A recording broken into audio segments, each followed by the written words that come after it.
Hello everyone, welcome to happy heart 1111। I hope आपको मेरी आवाज़ आज के वीडियो में क्लियर सुनाई दे रही होगी।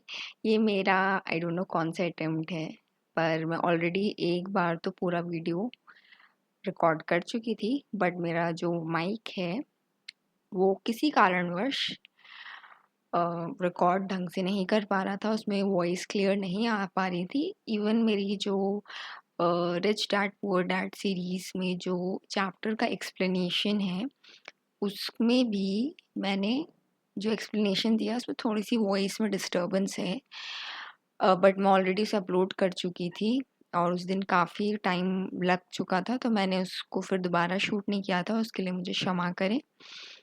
आज है छोटी दिवाली, तो सभी को छोटी दिवाली की बहुत बहुत शुभकामनाएं। मैं आज भी कई अटेम्प्ट्स के बाद अब जाके रिकॉर्ड कर पा रही हूँ।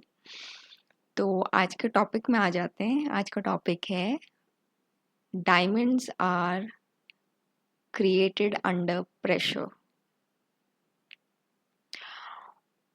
या फिर diamonds are form under pressure. और हिंदी में इससे रिलेटेड जो कहावत है वो ये है कि सोना आग में जलकर निखरता है। तो ये जो लाइन है हम सब ने सुना होगा कभी ना कभी, बड़े होते होते कई बार अपने बड़ों के मुंह से। अब डायमंड्स फॉर्म अंडर प्रेशर, सोना आग में तपकर निखरता है, लोहा जो है लोहे के लिए भी कुछ ऐसा एक प्रोवर्ब है या कहावत है जो मुझे भी याद नहीं है। ऐसी बहुत सारी कहावतें हैं।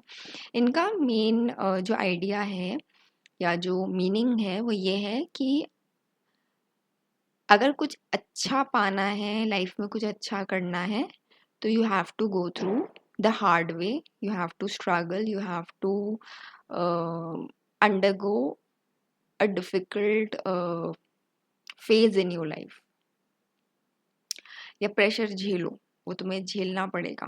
क्योंकि वो जो प्रेशर है, वो जो डार्कनेस है, वो जो हीट है या जो परेशानियां हैं, वो आपको मजबूत बना रही है। वो टेस्ट कर रही है आपको कि जो आप पाना चाह रहे हो उसके लायक आप हो या नहीं। ठीक है।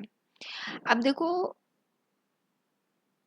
ये जो मतलब समझाया गया है वो चलो एक अलग बात है, पर आप ये सोचो, आप जो ये कोरिलेशन बिठा रहे हो डायमंड्स का, गोल्ड का या किसी भी ऑब्जेक्ट का, उनके अंदर फीलिंग्स नहीं है, सोल नहीं है, इमोशंस नहीं है, उनको दर्द नहीं होता है।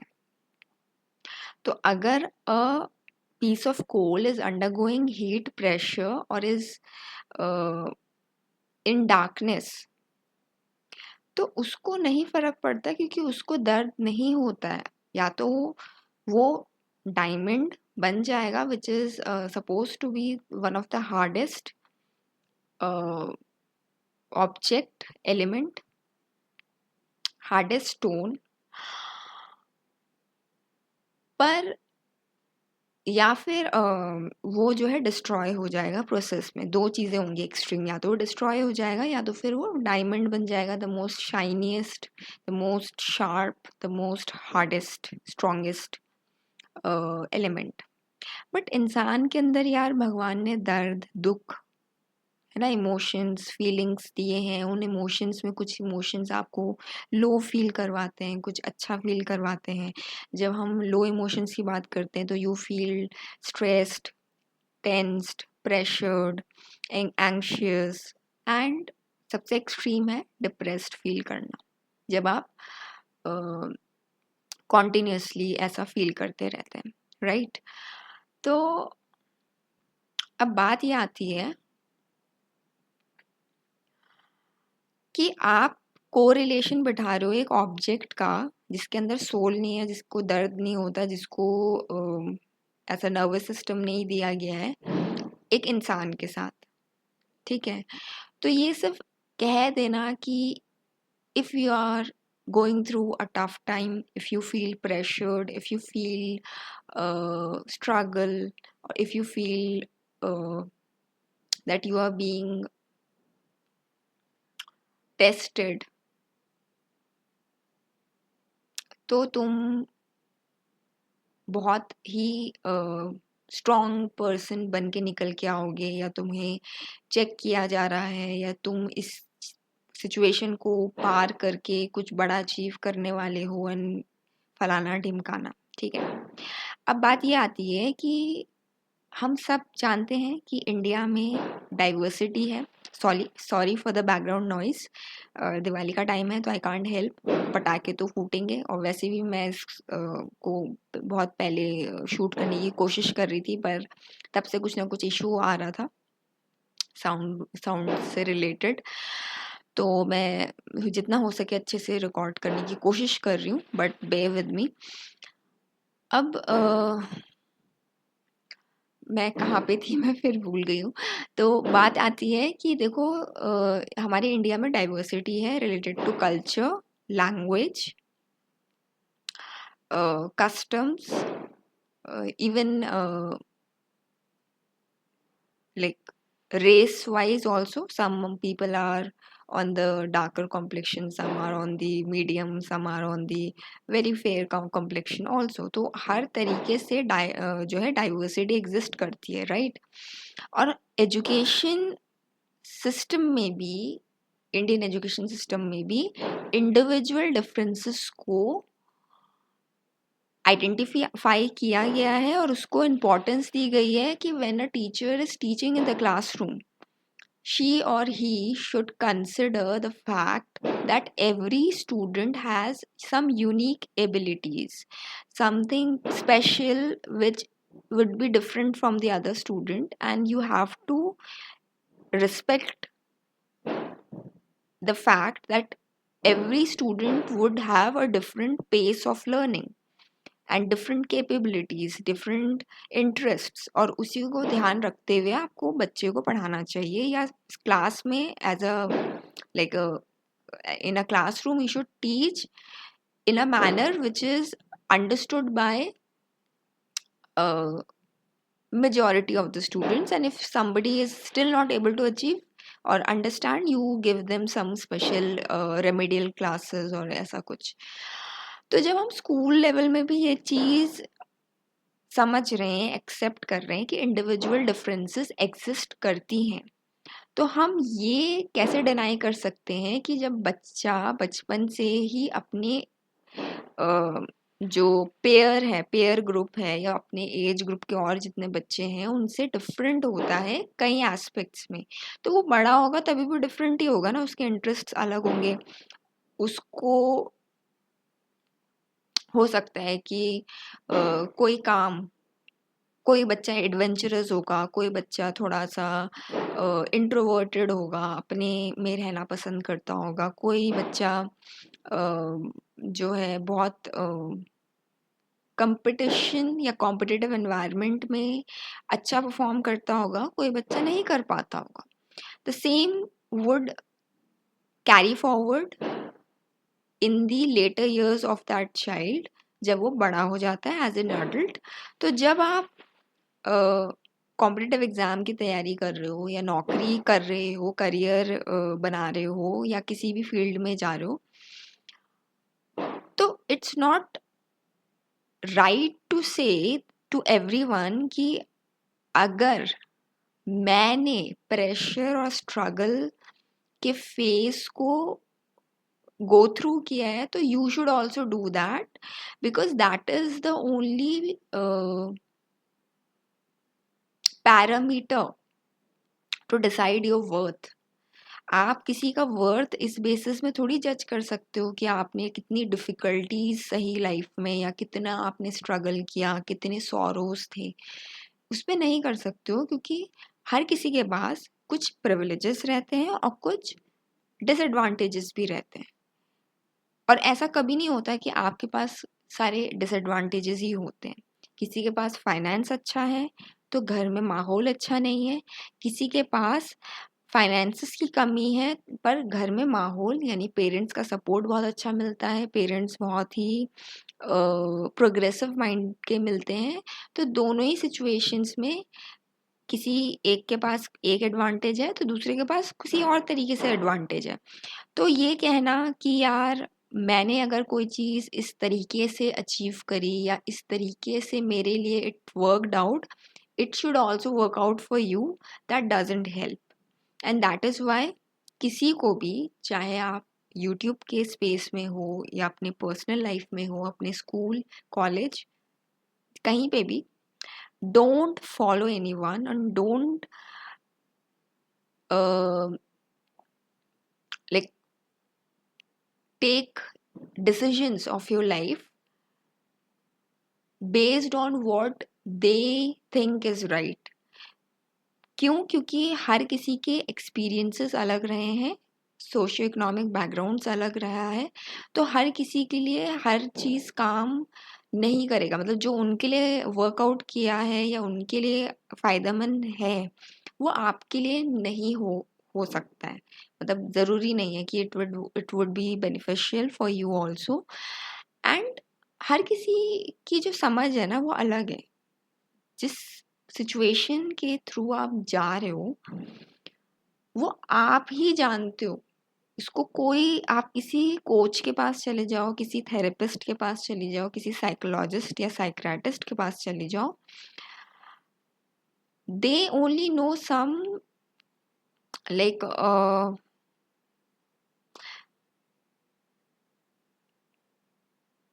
लाइक सम एक कैसे बोल सकते हैं, एक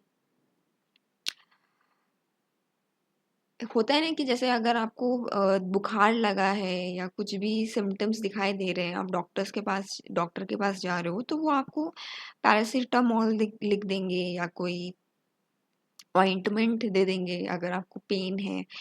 तो वो सिम्टम्स के ऊपर आपको कुछ कुछ चीज़ें बता देंगे। But for example if you are depressed, there are different reasons for everyone for their depression.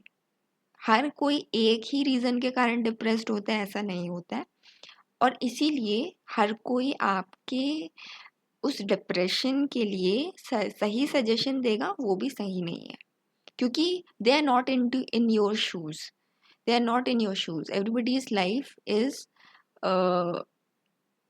Different. कुछ चीज़ें सिमिलर हैं बट बहुत सारी चीज़ें डिफरेंट है, ठीक है। और इसीलिए हमें कंपैरिजन भी नहीं करना चाहिए। अब दोबारा से एक टॉपिक में आ जाते हैं। टॉपिक ये था कि you should not compare a human life with a object और अ लाइफलेस ऑब्जेक्ट और एन एलिमेंट, क्योंकि बहुत डिफरेंस होता है भाई। एक ह्यूमन को अगर कुछ प्रिविलेजेस हैं of being able to speak, able to walk on 2 feet and have 2 hands to do all kinds of things for himself or herself and express their emotions, उसके साथ साथ कुछ प्रॉब्लम्स भी हैं कि हमें लाइफ में जहाँ we can do higher order thinking, तो उसके साथ कुछ परेशानियाँ भी आती हैं। अगर हमारे अंदर एम्बिशियस नेचर दिया है सृष्टि ने, तो उसके साथ फिर हम टेंशन प्रेशर भी फील करते हैं, जो बाकी जानवर शायद इतना ना फील करते हो, क्योंकि उनके लाइफ में ऐसे बड़े बड़े गोल्स नहीं आते हैं कि मुझे रेपुटेशन भी चाहिए, स्टेटस भी चाहिए, मुझे अच्छे रिलेशंस भी चाहिए। वो सारी चिंताएं बाकी चीज़ों को नहीं है इस सृष्टि में। They are like they have a simple form of life, we have a complex life। तो इसीलिए एक स्टीरियोटाइप या एक ही मोल्ड में हर किसी को फिट इन करना is not right. Someone would be very good working 20 hours a day, 17 hours a day in the professional area, because they might be having other privileges, like they might be having the help of maid or cooperative parents who make sure that all the other things are readily available to that person और to their child. बाकी चीज़ों के लिए उनको सोचना नहीं पड़ता कि मेरे को अरे बेडशीट भी जाके धोनी है और चेंज करनी है, मेरे जो कपड़े हैं पड़े हुए वो भी मुझे धो के छत में सुखा के आने हैं। या मुझे खाना भी बनाना है या ग्रोसरी करके आनी है। और और भी चीज़ें हैं, जैसे आप हो सकता है आपके घर में बहुत सारे सर्वेंट्स हो, हेल्पर्स हो, तो वो आपको सारी चीज़ें कर करा के देते हैं। तो आप उन प्रिविलेजेस को नेग्लेक्ट नहीं कर सकते हो, और ये नहीं बोल सकते हो कि I work 20 hours a day और 17 hours a day without being tensed or pressured, is because you have someone to look after the other matters of your life, the personal matters of your life. यही reason है कि majority जो main है वो society में, या Indian society context में ही मैं बोलूँगी, because I live in India and I have seen growing up the Indian social system where woman is looking after all the household activities and manages the household affairs and makes sure that everything is readily available at home to the male members, whether it's food, whether it's clean clothes, whether it's clean environment, clean and holistic environment at home, and other things also, looking after the raising the children and all. And that is the reason majority of male members in Indian society are able to do well in the career in comparison to the women members or women female counterparts, क्योंकि उनके लिए वो additional घर का काम is like there नैतिक जिम्मेदारी, and that is their male. I mean, supposedly, I'm not saying that it should be like that, but it is how it is taken by the society, that is my home management is your main responsibility. The work, whatever you are doing, it's a secondary thing. It's something you're doing out of pleasure. That is something you are doing to fulfill or to get pleasure. जबकि भाई pleasure का नहीं होता है, they are also doing it with the same dedication, with the same efforts, with taking the same amount of pressure. They also feel pressured and tensed when the boss uh, you know gives them a lot of responsibilities to fulfill. So that is how it is. You cannot like enforce the same uh, norms or same set of rules to everyone. And ये तो मैंने gender के base में दिया. In the same gender also, if we remove the gender criterion, if we look at like if in a office organization or in any team, I mean team और group कहीं पे भी आप देख रहे हो, तो हर किसी का परफॉर्मेंस अलग होता है, और कुछ लोग कुछ चीज़ें सह पा रहे हैं क्योंकि they have some other support in their life. हर किसी के कुछ स्ट्रॉन्गर पॉइंट्स होते हैं और हर किसी के कुछ वीक पॉइंट्स होते हैं. इट्स दैट अगर आप इट्स ओनली दैट अगर आप वर्क प्लेस में हो सकता है आपके जो पर्सनल इश्यूज हैं उनको कंसिडर नहीं किया जाता है, because that is not their problem, right? According to the employees, according to the employer. But it does affect. After all, you are human. You have emotions. If you are not psychopath, you have emotions, so it would affect you. So it is not right to say that be workaholic, put more efforts. You have to go through all the pressure and tension, and you have to sustain a highly competitive environment, because that is what is going to prove your diligence, your caliber, your what what is that word, your perseverance, resilience, all these heavy words which we would hear from most gurus, and most importantly, your employer, manager, or whoever is going to lead you. I mean, who is on the higher position in the hierarchy, but it's very inhuman. और हमारे देश में सबसे important चीज़ ये है कि हर चीज़ की ना, मतलब ह्यूमन रिसोर्स की बात करें तो it is access. Human resource is excess, but the supply of human resource is excess and the demand is less. And because it is excess in supply, that is why human have low value in the market. आपकी मेरी किसी की भी value इस basis में इस basis में decide होती है कि आप कितने रेयर हो, कितने मुश्किल से अवेलेबल हो. At least that's what is how things work in this society or in the economy, in the world, where in the material world. अब जब जो चीज़ है ही इतनी तादाद में अवेलेबल, तो उसकी तो फिर क्या ही इतनी, मतलब it's like if you are not gonna work, or if you are not going to fit in, then obviously you are very easy to replace. That's the main problem. And thank you for the previous generations for like creating this abundance in the uh, human resource, so much so that uh, the new generation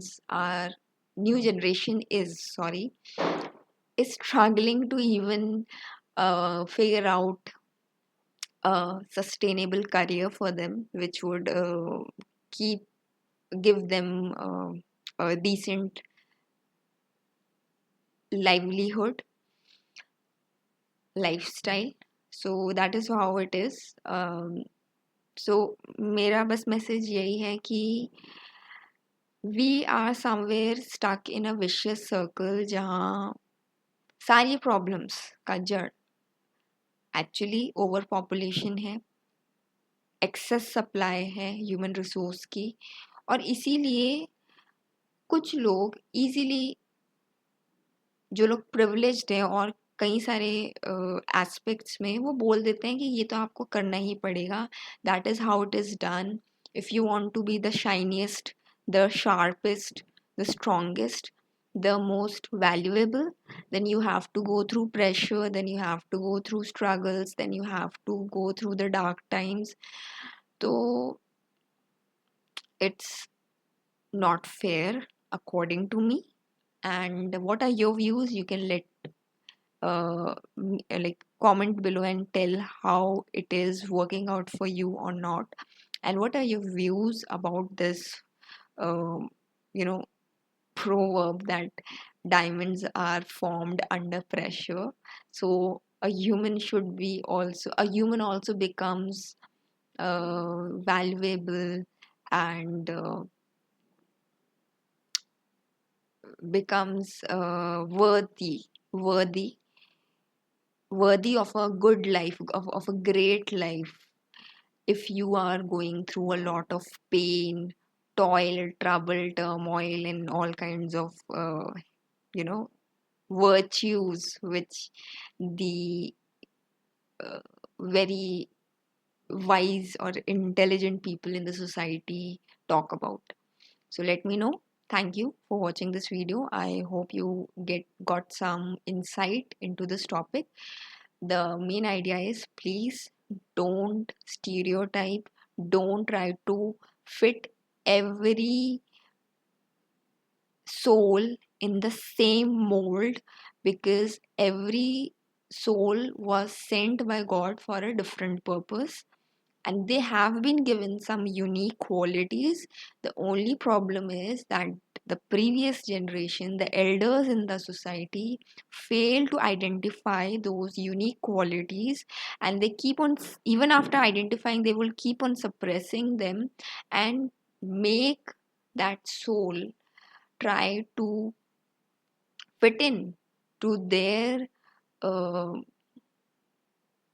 uh, their mold or their understanding of rights and wrongs and what is practical and what is impractical. And then in the end, what happens is either the child or that soul has to leave the body, has to lose his life out of being depressed, pressured, or going through ill health or bad mental condition, or they are just dragging somehow to an extent that in the later stage of their life they develop all kinds of fatal disease where ना तो वो मर रहे हैं एकदम से बस रोज they are going through some uh, symptoms of that disease. क्योंकि इस तरीके के जो डिजीज होते हैं जिसमें उनको ओवर द इयर्स टेंशन लेके प्रेशर लेके सिम्टम्स आए होते हैं, वो उनको धीरे धीरे स्लो पॉइजन की तरह रोज थोड़ा थोड़ा मारता है. So both ways it's like human life becomes very unfulfilling and very like meaningless if one has to only live a life by someone else's terms and conditions. So I hope this gives a message to our society, and things change and humans are given more value than any object or element which doesn't even have life or doesn't even have those emotions which humans have been blessed with. I'll meet you in my next video. Thank you.